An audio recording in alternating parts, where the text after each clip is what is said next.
Bonsoir à toutes et bienvenue dans Rayonner du Monde, l'émission en partenariat avec Rayonner du Monde, le site. Alors c'est vrai, je lui avais donné rendez-vous dans quelques temps, mais au final on n'a pas résisté à l'appel de cette personne formidable au grand cœur, accompagnée par une grande dame également. Il s'agit d'Alexandre et de Mélanie qui habitent à Monte Rotondo à Rome, situé à environ 8287 km de La Réunion. Et on a la chance d'avoir la petite famille avec la petite dernière, la seule fille. Comment ça va ?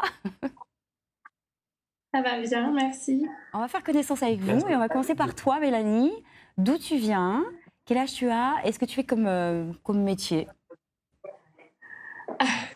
Alors, je viens du tampon, j'ai 32 ans et actuellement, je m'occupe de mes 4 enfants. Je suis maman à la maison. C'est le plus beau métier du monde. Et pour toi, Alexandre? Exactement. Moi, c'est du coup Alexandre Allenbach, 32 ans, et je suis sportif de haut niveau. Je pratique le patatin moderne, escrime, natation, course à pied, tir au pistolet et équitation. Tout ça de sport. Est-ce que toi, du coup, Mélanie, est-ce que la passion de ton mari, ça t'a donné envie de faire du sport, de découvrir? Tu t'es essayé un peu à l'escrime, juste pour essayer? Juste pour essayer. Oui, alors, je suis venue aux entraînements. J'ai compris 2-3 trucs, mais j'avoue que le sport, moi, je ne suis pas née dedans. Mais voilà, je soutiens sa passion je suis là aux compétitions, je suis là aux entraînements dès que je peux, bien sûr. Alors, tu sais, il nous a envoyé des photos et l'intitulé, c'était « Mélanie, ma femme, la plus belle personne que j'ai rencontrée de ma vie ». Donc déjà, ça, c'est juste formidable. Comment s'appelle ce petit bout? Et quel âge elle a? C'est Abigail et elle a tout juste 1 an. Ok, justement, je voulais savoir, Alexandre et Mélanie, comment on gère les sacrifices, les entraînements, parce que c'est pas rien, c'est 5 disciplines, et la vie de famille. Comment on gère ça? Ça a l'air... C'est une organisation. C'est peut-être ça mon sport à moi finalement, c'est gérer justement cette vie un peu particulière. C'est de l'organisation et puis finalement aussi comme tu disais tout à l'heure, je me dédie à ça en fait. Hein. C'est vraiment, je prends ce rôle-là très à cœur et ce qui fait que je le vis très bien, je le vis intensément, mais je le vis très bien.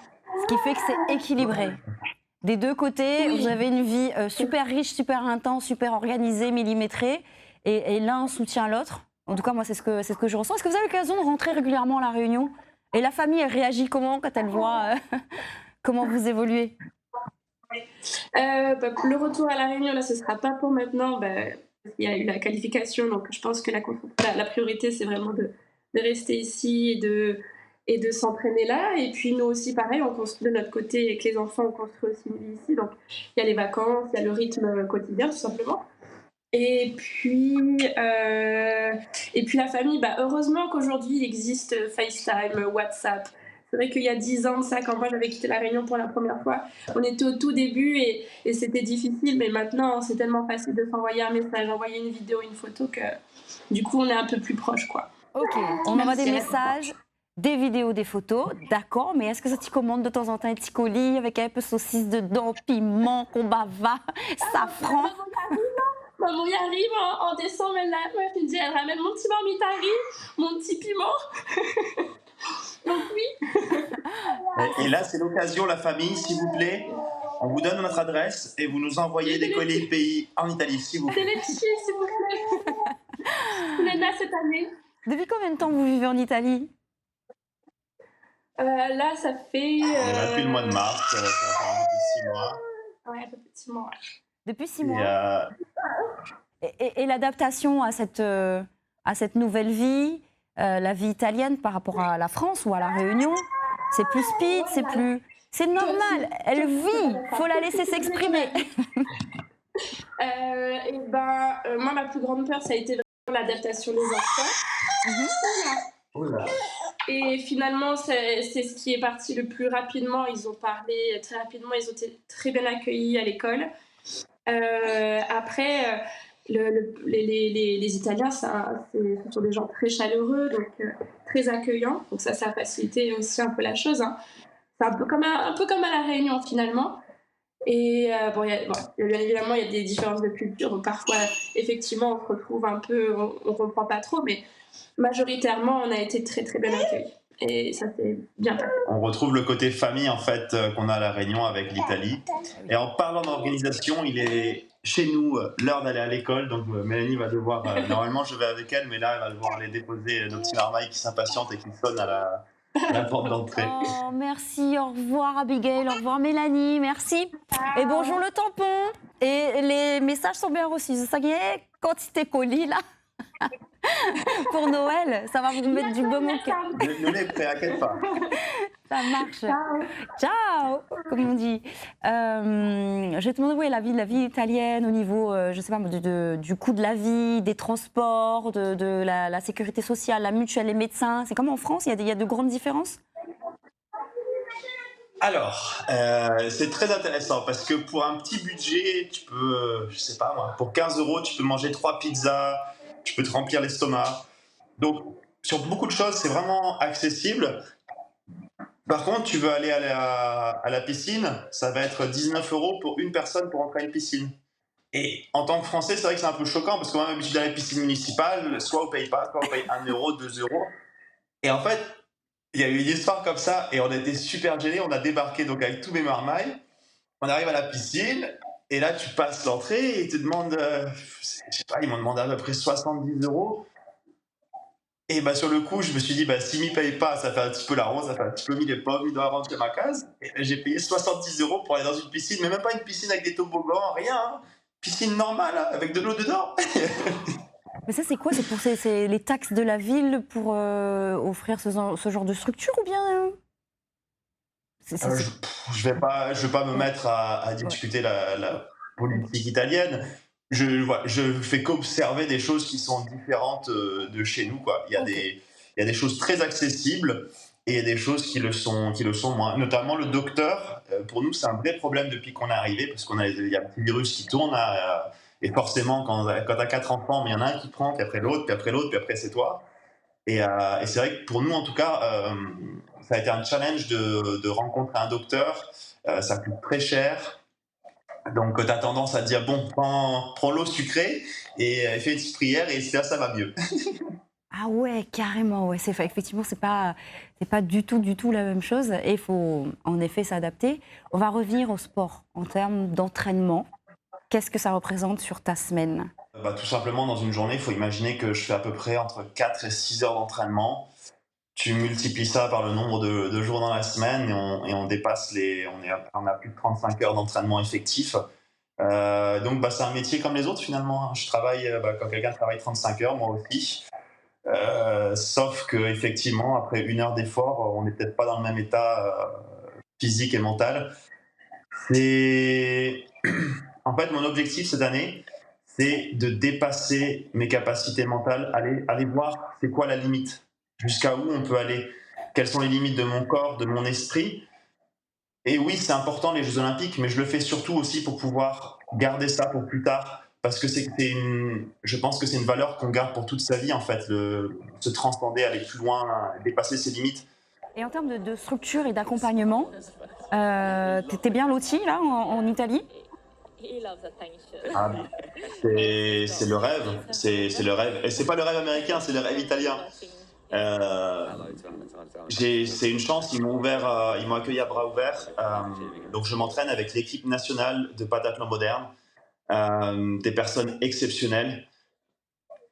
Franchement, ces 10 dernières années, il n'y a pas beaucoup de personnes qui m'ont donné une chance, qui ont mis leurs espoirs en moi, et ces personnes en font partie.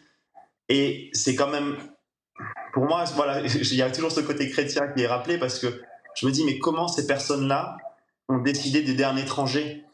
Autant à La Réunion, bah, nul n'est prophète en son pays, comme on dit. Et là, ce sont des étrangers, des Italiens qui m'ont dit, mais ils m'ont littéralement pris par la main, ils m'ont dit, Alexandre, viens avec nous, tu peux t'entraîner avec nous. Et j'ai cette reconnaissance, cette fierté bah, ici, je suis vraiment considéré comme un athlète de haut niveau international. Et ça fait du bien au cœur, c'est du baume à l'âme, comme qui dirait. Eh ben, nous aussi, fait nous du bien entendre ce genre d'histoire parce que tout simplement, you deserve it, tu le mérites. C'est exactement ça. Est-ce que petit, tu t'imaginais avoir une carrière comme celle-ci? Quand je suis rentré à La Réunion, c'était mon objectif. Quand j'ai fait ma rubrique dans le quotidien où je parlais de l'aventure de sportifs de haut niveau pendant 5 ans, c'était de dire à La Réunion, on est capable, on peut faire du sport de haut niveau à La Réunion. Donc j'ai quand même envie de transmettre ce message-là. Mais c'est vrai que au moment donné où il a fallu transformer cette terre de champion en olympisme, comme beaucoup de Réunionnais, j'ai dû prendre l'avion et aller finaliser ça en terre italienne. Qu'est-ce qu'on peut te souhaiter là pour les JO? C'est quoi? Qu'est-ce que tu vises? Pour les Jeux Olympiques, je vise. Je sais encore une fois, c'est un peu bizarre à dire, mais j'aimerais finir avec le sourire aux lèvres. C'est un peu mon message à moi. C'est les jours où c'est difficile, c'est d'avoir le sourire aux lèvres, c'est-à-dire de finir avec la satisfaction que j'ai donné le meilleur de mes capacités. Et si j'ai fait ça, c'est parfait. Et effectivement, avec une médaille au cou, ce sera encore plus joli. Tu auras tout gagné. Et est-ce que tes compétences sont les mêmes dans chaque discipline? Ou il y en a où tu maîtrises un peu mieux? C'est ça qui est beau avec le sport, c'est qu'il y a un sport de combat où il faut savoir jouer, s'amuser avec l'adversaire, essayer de comprendre ce qu'il fait et aller chercher la touche tout en étant relâché et sans colère, avec le respect de l'adversaire. Et puis après, on part sur un sport comme la natation ou la course à pied, où ça va être le feeling avec l'eau et la capacité à souffrir, la capacité à faire un effort. Et puis on passe à l'équitation, là c'est quand même encore complètement... C'est un autre monde parce que l'équitation, c'est... Tu arrives face à un animal qui fait 1 tonne et il faut lui dire aujourd'hui c'est moi le patron, mais on est copains quand même parce que si le cheval tu lui dis trop c'est moi le patron, il va te dire ah bon t'es le patron, allez à water là. Donc c'est de comprendre, parce que nous faut aussi comprendre que c'est un animal qu'on ne connaît pas. C'est pas notre cheval, c'est un animal qu'on tire au sort, on l'a jamais rencontré et on a 15 minutes pour l'apprivoiser, pour littéralement murmurer à l'oreille du cheval. Et après tout ça, après toutes ces émotions, après ces combats, après avoir dompté cette formidable bête, et après avoir nagé, on se retrouve en course à pied, à devoir faire un effort maximum, et on arrive au stand de tir, et il faut se calmer. Tu as les pulses qui sont à 200, on parlait des pulsations cardiaques dans l'émission précédente, tu as les pulses qui sont à 200, et il faut se calmer et viser la cible, oublier tout le reste. Imaginez que tu es dans ton jardin, il n'y a pas d'adversaire, il n'y a rien d'autre, et tu dois juste faire ce que tu sais faire. Et hop, tu repars courir et tu reviens au stand de tir et jusqu'à la ligne d'arrivée. Il faut jamais lâcher. Je pense que c'est un sport qui amène l'humilité parce qu'à aucun moment donné, tu peux te dire « Ah, c'est moi le plus beau, le plus fort » parce que sinon, soit le cheval va te ramener à la réalité, soit ton adversaire en escrime va te ramener à la réalité, ou encore mieux, le pas de tir, parce que ça peut être un moment très solitaire de se retrouver au pas de tir et de rester là pendant 50 secondes alors que tous les autres sont en train de courir. J'imagine, ce qui demande une maîtrise de soi hors norme et je pense que ça... tempère aussi le tempérament, justement. Je te remercie beaucoup, ça y est, on a fait plus de 14 minutes avec toi. Alexandre, on a dépassé le temps. On a battu tous les records cette semaine avec toi. Je te remercie et cette fois-ci, je te donne rendez-vous vraiment très très prochainement et je te souhaite une belle continuation. Et bien sûr, la première, toute l'équipe et tous les Réunionnais d'ailleurs, on sera avec toi pour les Jeux Olympiques et tous les Créoles aussi qui sont qualifiés. Merci beaucoup. Ciao. Merci de m'avoir considéré pour cette émission, vous êtes géniaux. Continuez de faire ce que vous faites et de mettre en avant les Réunionnais qui le méritent. Merci, nous tiens, bon nous l'a pas. Voilà, c'est ça la mission de Réunionnais du Monde, l'émission Matazot en l'air, parce que nous l'est pas plus, nous l'est pas moins. Ciao.